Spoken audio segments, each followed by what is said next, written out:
नमस्कार। अपना प्रदेश उत्तर प्रदेश उत्तराखंड देख रहे हैं आप। मैं हूं आपके साथ पूजा मोहन पांडे। खबरों की शुरुआत करते हुए सबसे पहले आपको बताएं, मुख्यमंत्री योगी आदित्यनाथ ने माई गवर्नमेंट मेरी सरकार ऐप को लॉन्च कर दिया है। आज कारगिल विजय दिवस के मौके पर प्रदेश सरकार इसकी घोषणा करती नजर आई। सीएम योगी ने खुद कहा कि कारगिल विजय दिवस के दिन 26 जुलाई 2014 को पीएम मोदी ने माई गव पोर्टल की शुरुआत की थी। आम जनमानस की योजनाओं में भागीदारी सुनिश्चित करने के उद्देश्य से उनके सुझावों और शासन की योजनाओं को मूर्त रूप देने के लिए इस पोर्टल का शुभारंभ किया गया था। आज देश के 1,85,00,000 लोगों का सीधा जुड़ाव इस पोर्टल के माध्यम से लोकप्रियता को उजागर करता है। 26 मई 2014 को आदरणीय मोदी जी ने प्रधानमंत्री पद की शपथ ली थी और 26 जुलाई 2014 में जो हमारे लिए एक बहुत महत्वपूर्ण दिन है, कारगिल विजय दिवस का, इस अवसर पर प्रधानमंत्री मोदी जी ने माई गॉव पोर्टल का शुभारंभ करते हुए आम जनमानस को योजनाओं में उनकी भागीदारी सुनिश्चित करने, उनके सुझावों को उसके बाद उसके साथ जोड़ने और उनकी भावनाओं के अनुरूप, लोकतंत्र की भावनाओं के अनुरूप शासन की योजनाओं को मूर्त रूप देने के लिए जिस पोर्टल का शुभारंभ किया था, आज देश के 1,85,00,000 से अधिक लोगों का सीधा जुड़ाव इस पोर्टल के माध्यम से इसकी लोकप्रियता को उजागर करता है। नोएडा के जेवर में बनने वाले इंटरनेशनल एयरपोर्ट के निर्माण कार्यों को शुरू करने को लेकर तैयारियां अंतिम चरण पर पहुंच गई हैं। यूपी विधानसभा चुनाव से आने पहले प्रधानमंत्री नरेंद्र मोदी जेवर एयरपोर्ट की आधारशिला रख सकते हैं। तो वहीं इस बीच मुख्यमंत्री योगी आदित्यनाथ ने एयरपोर्ट के मौजूदा डिजाइन में परिवर्तन करने के निर्देश दिए हैं। उन्होंने निर्देशित किया कि एयरपोर्ट की टर्मिनल इमारत में भारतीय सांस्कृतिक, ऐतिहासिक विरासत और अध्यात्म की झलक दिखनी चाहिए। सीईओ डॉक्टर अरुणवीर सिंह ने विकासकर्ता कंपनी को सीएम योगी के निर्देश से अवगत करा दिया। आपको बता दें कि जेवर में बनने वाले इंटरनेशनल एयरपोर्ट के निर्माण कार्यों को शुरू करने को लेकर के अंतिम तैयारियां जारी है। खबरों में आगे बढ़ते हुए आपको बताएं, अयोध्या का रुख करेंगे। यूपी विधानसभा चुनावों में अब लगभग 7 महीने का वक्त बचा हुआ है। प्रदेश में जैसे जैसे सियासी पारा हाई हो रहा है, वैसे ही वैसे अटकलों का बाजार भी गर्म है। बीजेपी रणनीतियां बना रही है। पार्टी इस बार भी बड़ी जीत दर्ज करना चाहती है। इसके लिए विधानसभा चुनाव में दिग्गज नेताओं को मैदान में उतारने पर विचार किया जा रहा है। अटकलें लगाई जा रही हैं कि बीजेपी सीएम योगी आदित्यनाथ समेत कई दिग्गज नेताओं को चुनाव लड़ा सकती है। बात यह भी सामने आ रही है कि सीएम योगी आदित्यनाथ अयोध्या से ही चुनाव लड़ सकते हैं, जिसके लिए वहां के विधायक अपनी सीट तक छोड़ने को तैयार हो गए।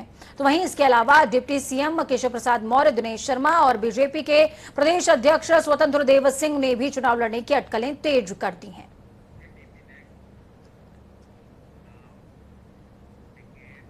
उत्तर प्रदेश में आगामी विधानसभा चुनावों को लेकर बीजेपी अपनी तैयारियों को धार दे रही है। इसके तहत लखनऊ में प्रदेश कार्यालय पर नव गठित विभागों और प्रकोष्ठों के साथ बीजेपी संगठन की बड़ी बैठक हुई। बैठक में प्रदेश अध्यक्ष स्वतंत्र देव सिंह और महामंत्री सुनील बंसल भी मौजूद रहे हैं। इसमें विधानसभा चुनाव 2022 को लेकर मंथन चल रहा है। आगामी चुनावों को लेकर हो रही तैयारियों और रणनीतियों का समीकरण बिठाने की कोशिश लगातार की जा रही है। इस खबर पर ज्यादा जानकारी के लिए फोन लाइन पर हमारे साथ में संजीव कपासिया संवाददाता जुड़ चुके हैं। संजीव, क्या कुछ अपडेट है ग्राउंड जीरो से? आज ये जो बैठक हुई है, इसमें क्या क्या निर्णय निकलकर सामने आए हैं? पूजा, देखिए कि भारतीय जनता पार्टी का उत्तर प्रदेश का जो संगठन है वो चाहता है कि 2022 में किस तरीके से योगी सरकार को रिपीट किया जाए। आज जो बड़े निर्णय हुए हैं पूजा, मैं आपको बता दूं, उसमें 30 से 35% विधायक को टिकट कटने की बात चल रही है। इसके अलावा जो बड़े नेता है भारतीय जनता पार्टी के, जैसे मुख्यमंत्री योगी आदित्यनाथ हैं, उप मुख्यमंत्री हैं, प्रदेश अध्यक्ष है, ऐसे भी इस फहरिस्त में तमाम बड़े नाम है, उनको चुनाव लड़ाने की तैयारी भारतीय जनता पार्टी की है।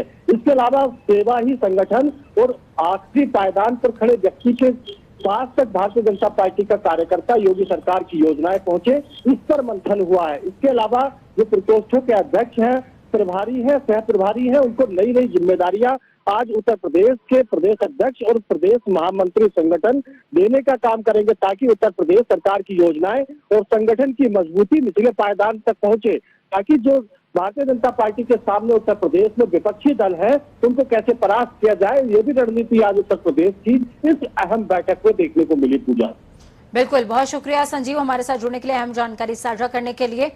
तो ग्रास रूट लेवल पर भारतीय जनता पार्टी लगातार काम में जुटी हुई है और कोशिश है कि हर एक बूथ को मजबूत किया जाए। यही वजह है कि तमाम प्रकोष्ठों और विभागीय अधिकारियों से आज बातचीत करते हुए नजर आए हैं खुद महामंत्री।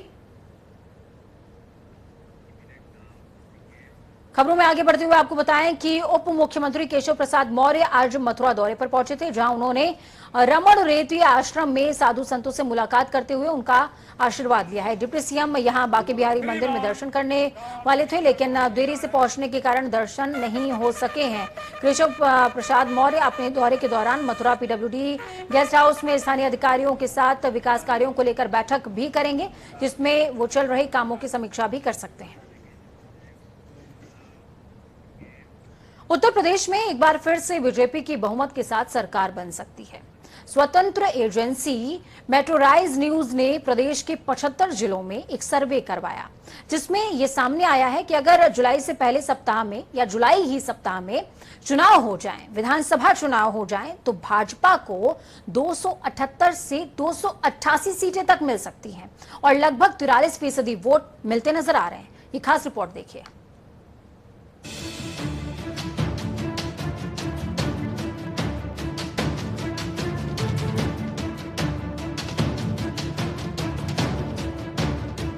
उत्तर प्रदेश में एक बार फिर बीजेपी अपना परचम लहराने वाली है। एक बार फिर यूपी विधानसभा चुनाव में बीजेपी की सरकार बन सकती है। ऐसा हम नहीं कह रहे हैं, ऐसा कह रहा है एक सर्वे। दरअसल एक स्वतंत्र एजेंसी मेट्रोराइज न्यूज ने उत्तर प्रदेश के 75 जिलों में सर्वे कराया है, जिसमें दावा किया गया है कि भाजपा का सियासी परचम सबसे ऊपर नजर आ रहा है। एजेंसी की ओर से कराए गए इस सर्वे में लोगों से कोरोना की दूसरी लहर के बाद योगी सरकार की स्थिति का आकलन किया गया। बीते 12 से 22 जुलाई के बीच कराए गए इस सर्वे में कहा गया है कि लोगों ने योगी सरकार में विश्वास व्यक्त करते हुए ये आभास दिया है कि अगर तुरंत विधानसभा चुनाव हो जाएं तो उसमें भाजपा एक बार फिर सरकार बनाएगी। सर्वे में ज्यादातर लोगों ने मुख्यमंत्री के तौर पर योगी आदित्यनाथ को सबसे ज्यादा लोकप्रिय बताया है। दूसरे और तीसरे नंबर पर क्रमशः बसपा की मायावती और सपा के अखिलेश यादव का नाम है।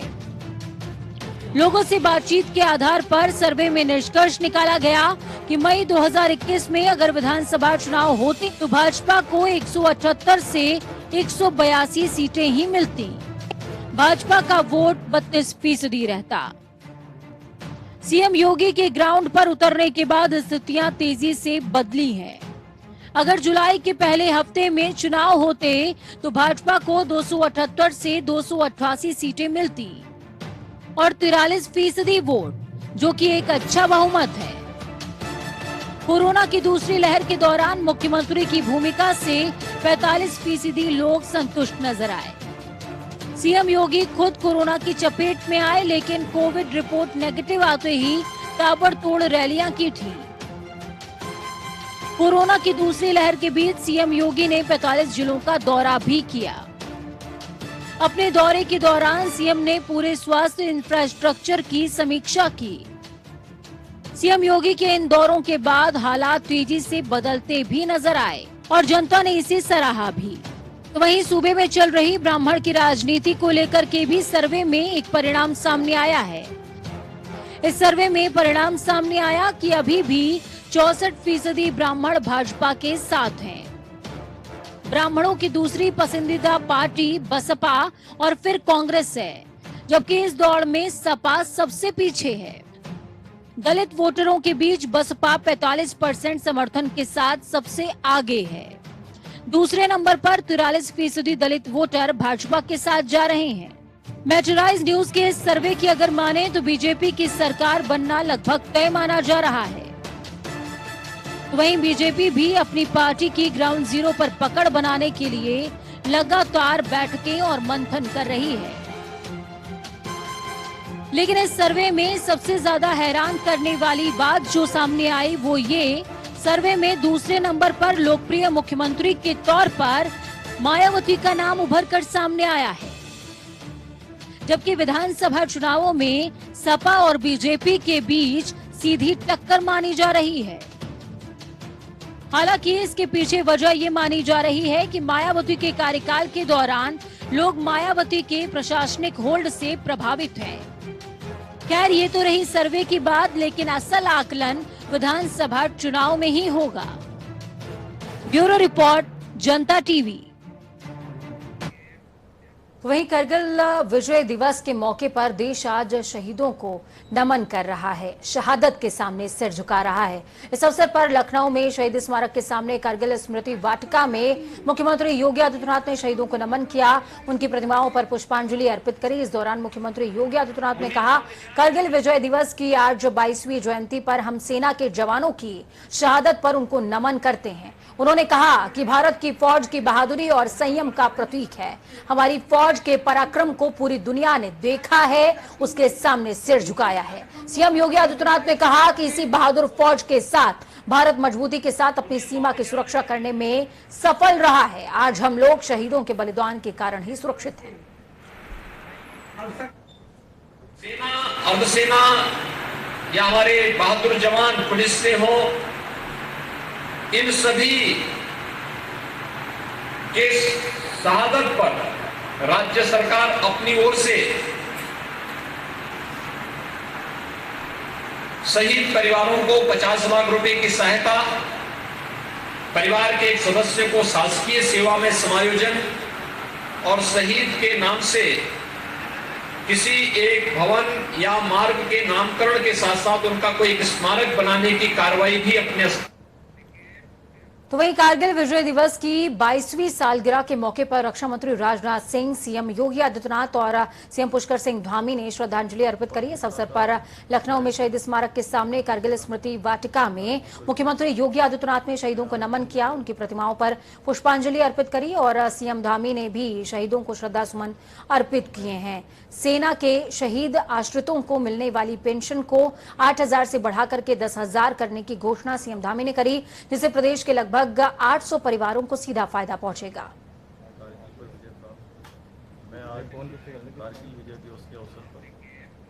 तो वहीं आपको बता दें कि हरदोई निवासी मेजर पंकज पांडे के इलाज के दौरान मौत हो गई।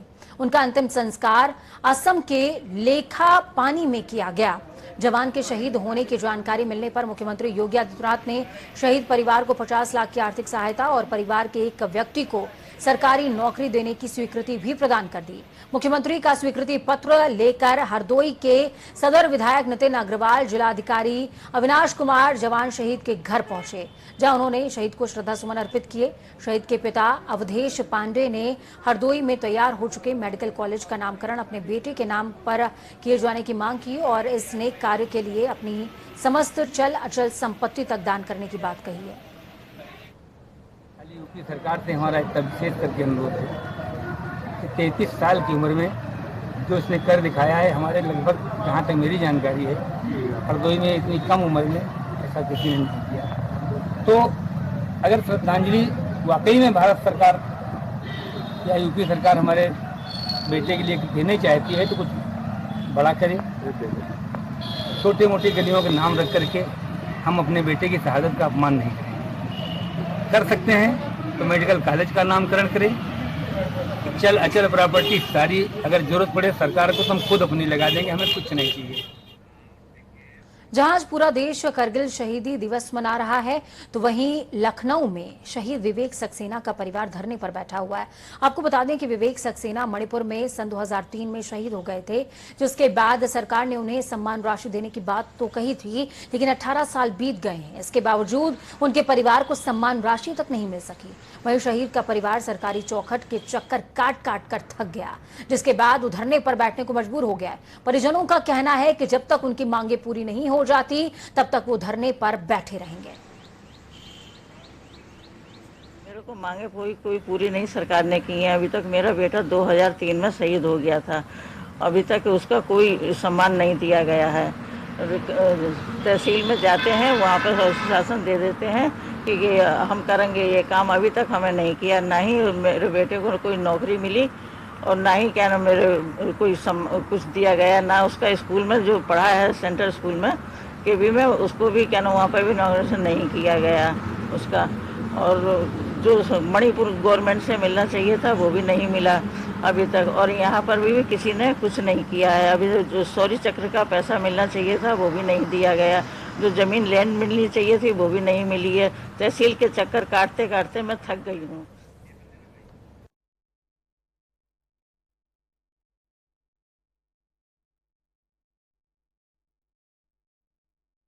धरने पर बैठा परिवार मांगों को पूरी करने की मांग कर रहा है।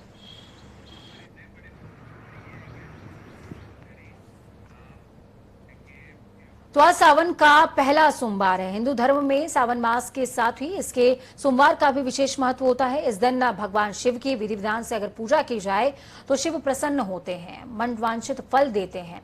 और इसी मौके पर हर मंदिर में महादेव के नारे गुंजायमान हुए। सुबह 3 बजे से ही मंदिरों में भक्तों की कतार देखने को मिली। ऐसे में शिव मंदिर में पुलिस और प्रशासन की तरफ से सुरक्षा के पुख्ता इंतजाम जरूर किए गए थे, लेकिन सबसे बड़ी बात जो है वो कोरोना के नियमों का पालन रही। आप सूबे के अलग अलग हिस्सों की तस्वीरें देख रहे हैं अपनी टीवी स्क्रीन पर, कैसे भक्तों की भीड़ शिव के दर्शन के लिए उमड़ी।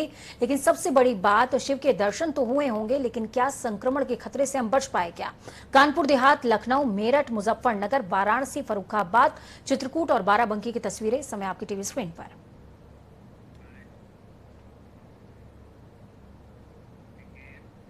तो वहीं सांसद रवि किशन ने आज सावन के पहले सोमवार के मौके पर बनारस पहुंचकर शिव के दर्शन किए। इसके बाद रवि किशन विंध्याचल मंदिर पहुंचे दर्शन के लिए। इस दौरान सांसद ने लोगों को सावन महीने की शुभकामनाएं दी। इसके अलावा उन्होंने सूबे में चल रही ब्राह्मण पॉलिटिक्स को लेकर के भी विपक्ष पर निशाना साधा है। क्या कुछ कहा, सुनिए। समस्त उत्तर प्रदेश देश के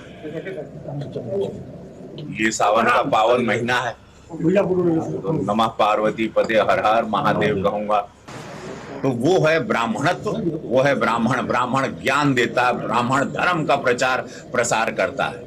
ये लालची बिरादरी नहीं है ब्राह्मण की। आप मायावती जी या अखिलेश जी लालच का झुंझुना पंडितों को आप ना दें। हाथ जोड़ करके मैं रवि किशन शुक्ल आप लोगों से निवेदन करता हूं, हम लोग राष्ट्र भक्त हैं, हम लोगों को देश के विकास में रहने दीजिए।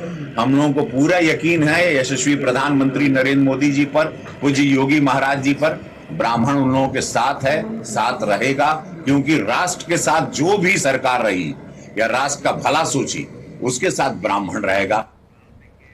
तो वहीं लखनऊ में प्रसिद्ध मनकामेश्वर शिव मंदिर में पुलिस और प्रशासन की तरफ से सुरक्षा के माफ कीजिएगा पुख्ता इंतजाम किए गए थे। लेकिन सबसे बड़ी चुनौती कोरोना कायदे कानून का पालन करवाना रहा। इसी बीच कांग्रेस प्रदेश अध्यक्ष अजय कुमार लल्लू मंदिर पहुंचे थे, जहां उन्होंने भगवान शिव की पूजा अर्चना करी। मनकामेश्वर मंदिर के महंत दिव्या गिरी ने बताया कि कोरोना को देखते हुए मंदिर की आरती लाइव सोशल प्लेटफॉर्म पर दिखाई जाती है।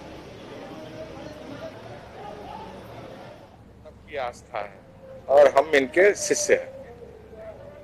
महादेव जी सबकी रक्षा करें, समृद्धि हो, विकास के रास्ते पर जाए उत्तर प्रदेश। और जो महामारी आई है जिसके नाते लाखों लोगों ने अपनी जान गंवाई है, उनकी आत्मा को शांति मिले और ये महामारी समाप्त हो उत्तर प्रदेश से, खासकर देश से यह महामारी समाप्त हो। बेरोजगारी उत्तर प्रदेश की सबसे बड़ी सवाल है। किसान जो 7 महीने से धरने पर बैठा है, सरकार को भगवान सद्बुद्धि दे कि उनकी मांगों को माने, बेरोजगारों के सवाल को हल करे सरकार। किसान आत्महत्या कर रहा है उस पर रोक लगे, और खासकर जो उत्तर प्रदेश में कानून का राज समाप्त हो गया है, जहां महिलाएं सुरक्षित नहीं है, ऐसा कोई व्यवस्था बने, भगवान भोलेनाथ की कृपा बने कि माताएं बहनें उत्तर प्रदेश में सुरक्षित रहे। जैसे बुजुर्ग और बच्चे ना आए उस पर हमारा फोकस था, क्योंकि लगभग युवा वर्गों को टीकाकरण हो गया होगा। जो दिक्कत है वो 60 साल के से ऊपर और 15 साल के बच्चे जो नीचे हैं उनके लिए था। तो मेन तो यही फोकस हम कर रहे थे कि वो लोग मंदिर ना आए। तो वहीं बहुजन समाज पार्टी ब्राह्मणों को लेकर एक बड़ा ऐलान करते हुए पूरे प्रदेश में ब्राह्मण सम्मेलन आयोजित कर रही है। इसी कड़ी में प्रयागराज में ब्राह्मण सम्मेलन प्रयागराज के हंडिया इलाके में आयोजित किया गया है, जिसमें बहुजन समाज पार्टी के नेता सतीश चंद्र मिश्रा मुख्य अतिथि के तौर पर शामिल हुए। इस दौरान मीडिया से बातचीत करते हुए उन्होंने अखिलेश के ब्राह्मण सम्मेलन पर निशाना साधते हुए कहा कि वो अब हमारे पीछे चल रहे हैं।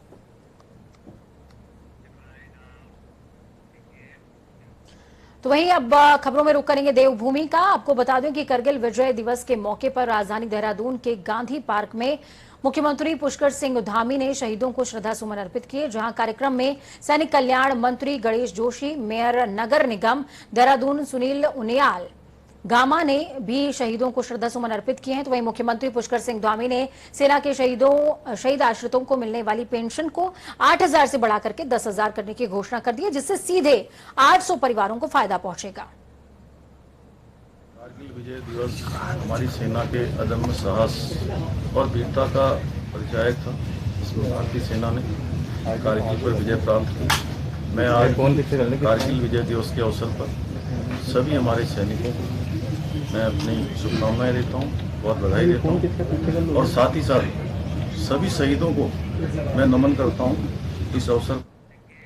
तो वहीं तीर्थ पुरोहितों का देवस्थानम बोर्ड को लेकर धरना 46वें दिन भी क्रमिक अनशन के साथ जारी है। आपको बता दें क्रमिक का अनशन 26वें दिन जारी है। इस दौरान गंगोत्री धाम के पुरोहितों ने कहा कि सरकार हमारी संयम की परीक्षा ले रही है। हम अपने संयम से सरकार के समक्ष अपनी बात बार बार रख रहे हैं, लेकिन सरकार हमारी मांगों को लेकर कोई संज्ञान ही नहीं लेना चाहती, जिसका फल सरकार को आने वाले समय में भुगतना होगा।